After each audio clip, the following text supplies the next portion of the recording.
मेरे प्यारे भाइयों, आज आपको YouTube चैनल पर आमंत्रित करते हुए मुझे हार्दिक खुशी हो रही है कि मैं आज आप लोगों को सेब की खेती की तकनीक के बारे में कुछ बताने जा रहा हूँ। खेती करने से पहले इसकी तकनीक को जानना बहुत ज़रूरी है। आप जानते ही होंगे कि सेब की खेती ठंडे क्षेत्रों में की जाती है, जहाँ पर पर्वतों की ऊंचाई लगभग 1600 से 2700 मीटर हो। इसके अलावे खेती के लिए 100 से 150 सेंटीमीटर बारिश वाले इलाका होना बहुत ज़रूरी है। ऐसे स्थानों में उत्तम खेती की जाती है। यह खेती मार्च और अप्रैल में इसके खेती से मार्च और अप्रैल के महीना में फूल आना शुरू हो जाता है। तो मैं अभी आपको इसके तकनीक के बारे में बताने जा रहा हूँ। सबसे पहले सेब की खेती करने से पहले जिस ज़मीन पर, जिस भूमि पर या जिस खेत में, जिस बागान में आप करने जा रहे हैं, तो वहाँ की जुताई 2 से 3 बार करना बहुत ज़रूरी है। जुताई करने से क्या होता है कि नीचे की जो परत होती है वो ऊपर और ऊपर की परत जो है वह नीचे चली जाती है। इसमें जितने भी कंकड़ पत्थर होते हैं ये सब दूर भी हो जाते हैं और यहाँ की मिट्टी भुरभुरे रंग की हो जाती है। तो मिट्टी को भुरभुरा करके उसको समतल करना बहुत ज़रूरी है। यह भुरभुरा जो है इसलिए किया जाता है कि ताकि किसी प्रकार के लगाने के समय में किसी भी प्रकार की समस्या उत्पन्न न हो। 10 से 15 फीट की दूरी पर आप गड्ढे बना लें और रोपाई से 1 महीना पहले ही आपको गड्ढा तैयार करना बहुत ज़रूरी है।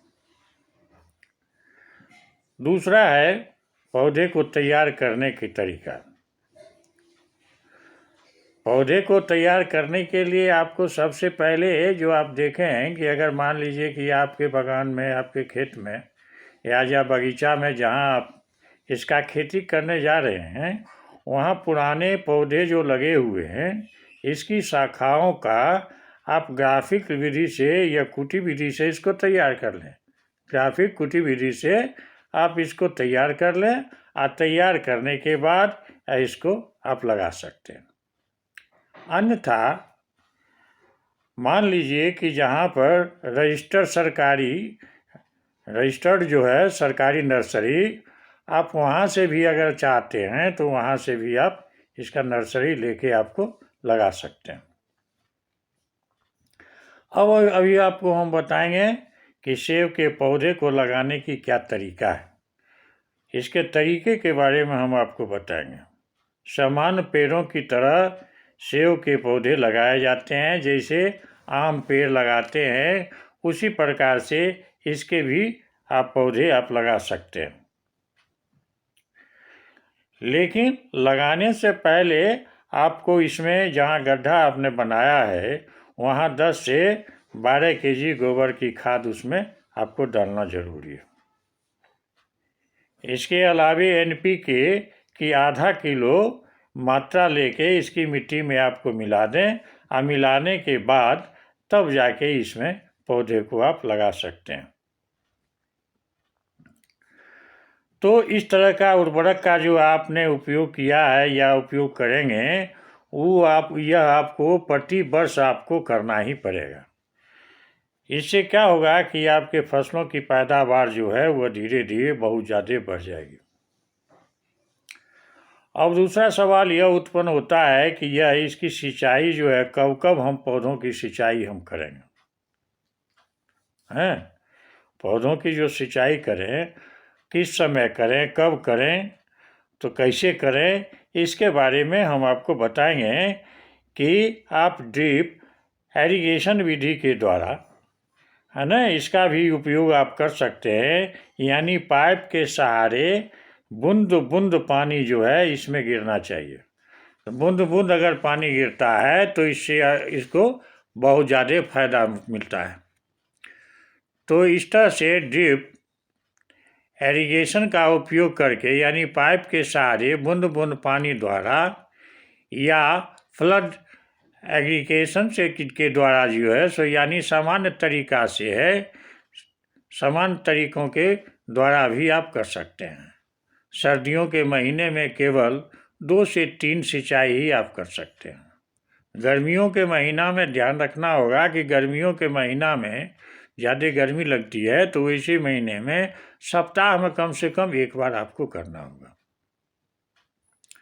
अब जब वर्षा होती है, जब बारिश का महीना होता है, तो समयानुसार आप उसका अवलोकन कीजिए और अवलोकन करने के बाद आप उसकी सही कर सकते हैं। इसके बाद आपको खरपतवार नियंत्रण के बारे में, खरपतवार नियंत्रण जो है वह समय समय पर इसकी निराई कीजिए, खुदाई कीजिए, इसके अगल बगल में जितने खरपतवार हैं उसको दूर कीजिए, हैं जहाँ जहाँ पर यह लगा हुआ है पौधा, वो अगल बगल में किसी तरह का खरपतवार नहीं होना चाहिए, हैं। निराई खुदाई करने से स्वतः अपने आप ही पनप नहीं पाएगा। तो इस तरह से आप खरपतवार का भी नियंत्रण इसमें कर सकते हैं। अब उस दूसरा है कि सेब में लगने वाले रोग और इसके नियंत्रण का क्या उपाय है। तो सेब में तो आप जानते ही हैं कि सेब में बहुत तरह के रोग पकड़ते रहते हैं, बहुत जल्दी इसमें रोग पकड़ लेते हैं। तो इस तरह से इसको रोग के नियंत्रण के लिए भी आपको उपाय करना ही होगा। अब सेब क्लियरिंग मोड रोग जो होता है, इसमें यह रोग एक में लार्वा पौधे में की छाल में यह छेद करके उसके भीतर यह प्रवेश कर जाता है और उसको नष्ट कर देता है और पौधा संक्रमित हो जाता है। तो इस तरह से पौधों को बहुत क्षति पहुंचता है। तो इसके रोकथाम के लिए पौधों पर आप क्लोरपीरियाफॉस जो होता है इसका छिड़काव 20 दिन के अंतराल पर 3 बार आप कीजिए।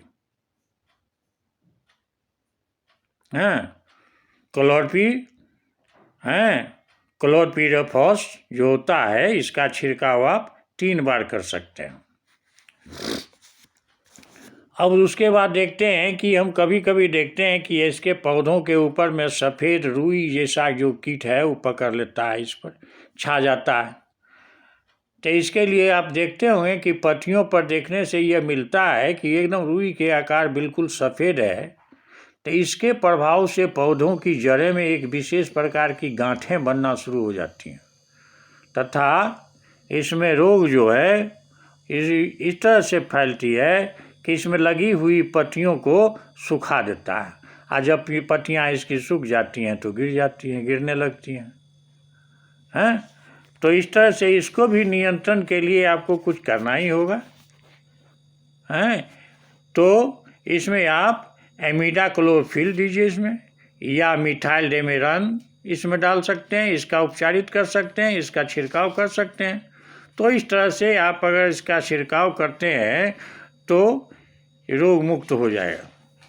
तो आपको समझना होगा, आपको देखना होगा बारीकी से, इसका अध्ययन भी आपको करना बहुत ज़रूरी है। अब देखिए दूसरा सवाल यह पैदा होता है कि कब करें सेब की कटाई। तो सेब की कटाई भी होती है।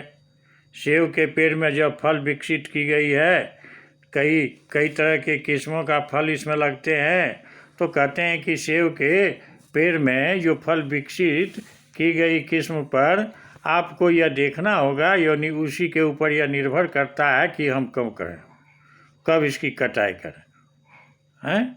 पूर्ण पुष्प पुंज अवस्था के बाद जब इसमें पुष्प जो आता है 130 से 135 दिनों के भीतर, इसमें जब आप देखते हैं कि फल परिपक्व होते हैं, फलों में परिपक्व रंग में कुछ परिवर्तन होने लगता है, इसकी बनावट में, इसकी गुणवत्ता में, इसके स्वाद में, हैं, इसमें कुछ विशेष प्रकार का विकास से जुड़ा होता है जो आप उसको देख के समझ जाते हैं। तो उस समय में आप फसल के कटाई के समय फल एक समान ठोस होना चाहिए। जो जो दिखते हैं तो उस समय आपको आप स्पष्ट करके उसको स्पर्श करते हैं तो स्पर्श करने से भी आपको यह पता चल जाता है। तो परिपक्वन के समय इसकी त्वचा का रंग जो है या किस्में जो है इस पर निर्भर करता है और यह पीला लाल हो जाता है। इसके बीच में आप देखते हैं कि ये फल में जो है पीला लाल के बीच में यह होना ज़रूरी है। सेब के फलों की को हाथ से चुनाई की सिफारिश की जाती है क्योंकि इससे अभिनियंत्रित फसल कटाई के दौरान फल गिरने की वजह से ब्रूजिंग में कमी आ जाती है। अब देखिए दूसरा है सेब को पेड़ से प्राप्त पैदावार और उसका लाभ। यानी कहने का अर्थ है कि एप्पल प्रोडक्शन इन इंडिया किस तरह से इसमें आपको देखना है कि सेब के पेड़ से प्राप्त पैदावार जो होता है उससे हमको क्या लाभ होता है। सेब के पेड़ पर चौथे वर्ष जब हो जाते हैं, जब आप पेड़ लगाते हैं तो यह जब 4 वर्ष का होता है तो इसमें फल लगना शुरू हो जाता है। तो 4 वर्ष के बाद जो है वह फल लगना शुरू होता है। तो शुरू में तो इसमें जो फल लगता है वो आप देखते हैं कि जब जितना चाहते हैं एक तो नहीं होगा पूरा, हाँ धीरे धीरे होता है। इसमें फल लगता है तो शुरू में तो कम ही फल लगेगा। तो इसमें आपको देखता है कि किस्म और मौसम ये जो दोनों प्रकार के जो होते हैं पर यह निर्भर करता है कि जिस प्रकार का या किस प्रकार का किस किस्म का ये पौधा है या कैसा मौसम है उस पर भी निर्भर करता है।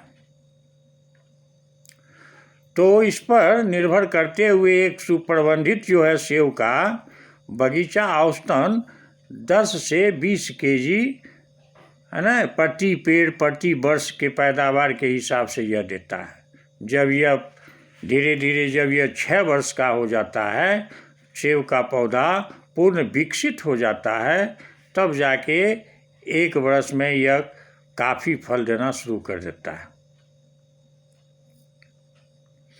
तो 1 एकड़ के ज़मीन में सेब के करीब 400 पौधे आप लगा सकते हैं।